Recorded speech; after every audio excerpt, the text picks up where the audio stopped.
Welcome back, friends and scoundrels. Today we're talking about the quasit. We're going to break it down, information straight out of the book, then we're going to talk about what we like and don't like, and then maybe some ways to use it. Maybe. Does that sound good? Sounds good. Okay, so I'm making this up on the spot.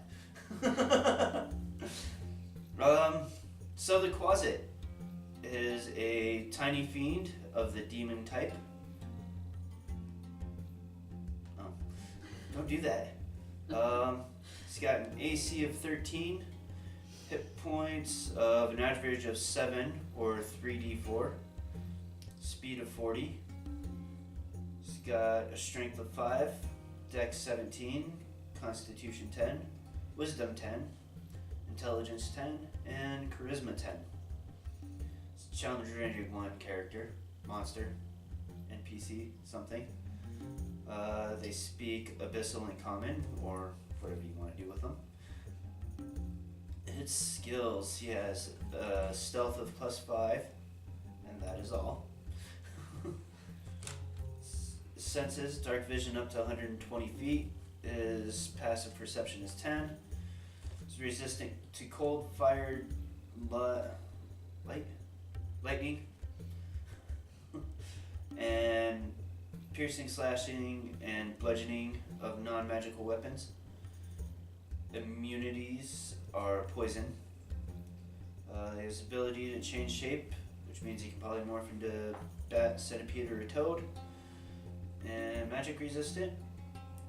He's got claws and normal form for an attack or bite if he's in one of his animal shapes. The +4, 1d4 +3 piercing damage. The DC 10 Constitution saving throw or 2d4 poison damage. And a scare option to use once per day. 20-foot range on that. The DC of 10 wisdom saving throw. And whoever he uses it on is frightened for a minute. And then invisible. Oh, also on subsequent saving throws, I have disadvantage on if the closet is in sight. And then also has invisibility for 1 minute or until concentration is broken. So that's the closet. Bye. No. That's the closet. So overall, we're doing this because I use these guys in our recent adventure on the 16th of February. Session 10. Yes, we'll call it 10. That sounds good. On session 10, and when I was looking through trying to find something, that particular encounter wasn't intended to be anything super challenging, but I was reading through and I was just like, how are these guys a challenge rating 1? Now, mind you, I did forget the resistance to non-magical weapons, Yes. so that might have helped just a little bit. Both an AC of 13 and only 13 hit points, you could still take him out in a round or two. It should be 12. I don't remember how he got 13. Should be 7. You don't know how you got 13. Because I maxed out the HP to make them a little bit more challenging. Well, the problem you had with it, and the reason you don't think it should be a number 1 is because of its low HP. You call it a one-hit kill. But part of that is that you forgot the magic resistance and the resistance to normal weapon attacks. Did anybody use magic resistance? Well, the magic resistance only counts if there's a if there's a save DC. They have advantage on saving throws against magical effects. I know. And the only magic used had saving throws. Did it? Yep. I don't remember offhand. Toll the Dead.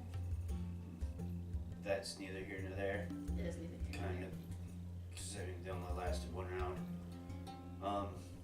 The other thing there too is definitely the weapon resistance.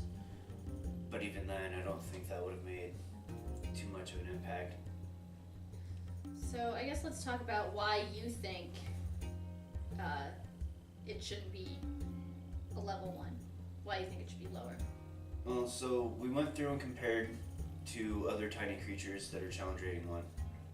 It just, the AC and hit is kind of okay.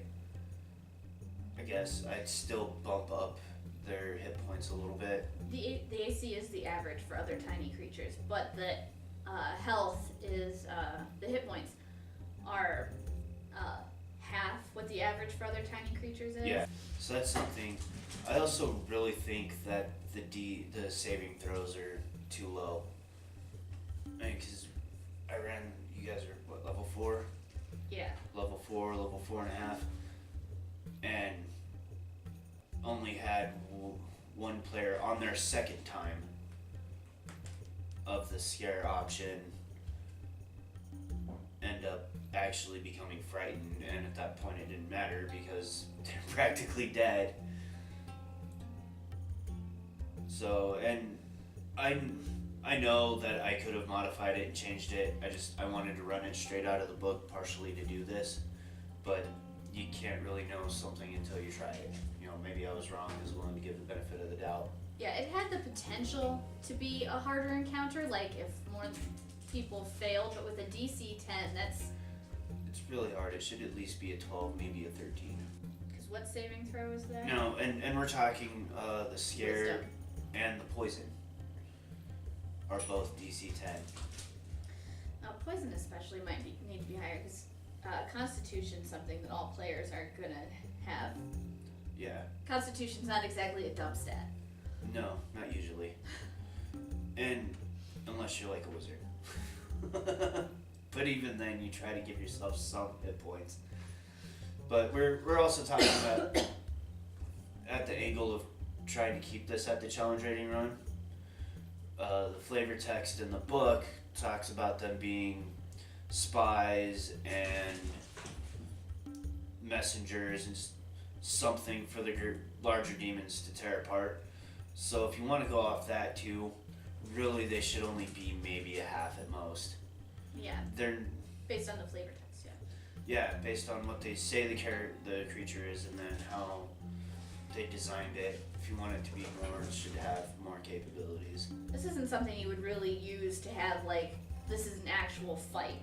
It's more of a foreshadowing creature, like it's there and then it flees. Yeah. To go warn the bigger demon it works for. So it's really more of a foreshadowing monster. Yeah. And I've had, well, the previous encounter was supposed to be much more challenging. As I say, this one wasn't meant to be particularly challenging, but I've got some other stuff that is intended to be rather challenging. And so I wanted this one to be a good, like, entry-level guard, because the previous one was supposed to really be the guard. You had the Glyphs of Warding Trap, and then the larger encounter after that, which that one was on me. With this, I mean, So, just disagreeing with its challenge rating as a DM, I would have lowered the XP we got for it. Just because the book says it's a CR1 and this is what its XP should be. Yeah. I would have personally lowered it because I didn't think that that's the amount of experience you would have got from that pretty much non-fight. Yeah. We were kind of reaching the end of the day too, and there's a lot of other things that weren't really good. But I was just trying to get to the point of why I chose these guys, because I was looking for something that a wizard would have to protect, you know, the bottom level of their tower. What's something good to have here that would be low end challenging, like challenging, not difficult or deadly, but just a normal challenging. I think you made the right choice for having them on a lower level, but they should have fleed and set off other challenges. the lore and everything I have set up though doesn't really work. So that's why I went with them, because I wanted to do the imps, but I didn't want to have to deal with the flying thing, because I already had to deal with that a whole bunch and trying to find minis or make minis or whatever. And I might have glossed over the quickling or thought maybe it was a little too much. So it was just a matter, because that's when I started really getting back into D&D Beyond, which is a great resource for trying to find. Like, I went to challenge rating 1 because I decided that's what I wanted, one for each of you. And we had an extra player too, which was not part of the script originally. Now, it wasn't part of the script until we knew for sure he was going to be there. So. But I think he's pretty well committed now. I think the biggest things is a little bit higher, either 1, maybe 2 points higher AC. I mean, they are a demon. And they've got a really high dexterity, so you could rationalize a 15 pretty easily. Or higher HP, just a little bit. And raising the DC saving throws are really and giving a multi-attack. I think it should have a multi-attack option if you wanted to keep it at a challenge rating 1. I think if you wanted to make it more challenging, you should have just taken one of the ones from Volo's guide, because looking at the stats, the challenge rating 1 tiny creatures from Volo's are Quickling and Vargle. They're quite a bit. They're a bit more challenging. Yes. Than the ones in the monster manual. The Vargul's got some really nifty, really damaging overtime stuff. What is that? The Kiss of the Vargul? Yes. Which is how they reproduce. And then the Quickling's got multi-attack. Triple multi-attack, not even just a double, a triple. I think so they can step up their game a little bit. When compared to those two especially, it's hard to see how the Quasit is a CR1. Yeah, so we kind of glossed over a little bit. What were some of the ideas you had too? Didn't have any. For running them? I said how I would run them, that I would have used them as a foreshadowing monster. Yeah, and if I were set up better for that, I would have. I tried to work in some other, what are those, summoned creatures, and we haven't gotten there yet, so I don't want to spoil anything, but I do have some interesting stuff that fits with the lore that I've built around the tower, away from what Wayne and Kevin and what's his name? I forget the other one. I'm sorry. Leroy? No. Lloyd? Lenny? No, it's Floyd. Floyd Conlon. Lucius? Floyd and Wayne and Kevin, because I'm running Willowman's tower right now, and the way it was written didn't quite fit in the world, but I still wanted to use it, so it's another situation where it's become a map. So, anyways. I have nothing further to add to this conversation. Okay, so stats, what we like and don't like, and how to use them.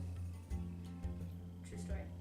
Yeah, because my way of trying to use them is I was really banking on them being invisible, and then I was kind of hoping everybody would just follow a line, and then I was going to pick 4 of you to just scare and just get it out of the way right off the bat, because that, if it succeeded, would have been a pretty interesting encounter. But say love you.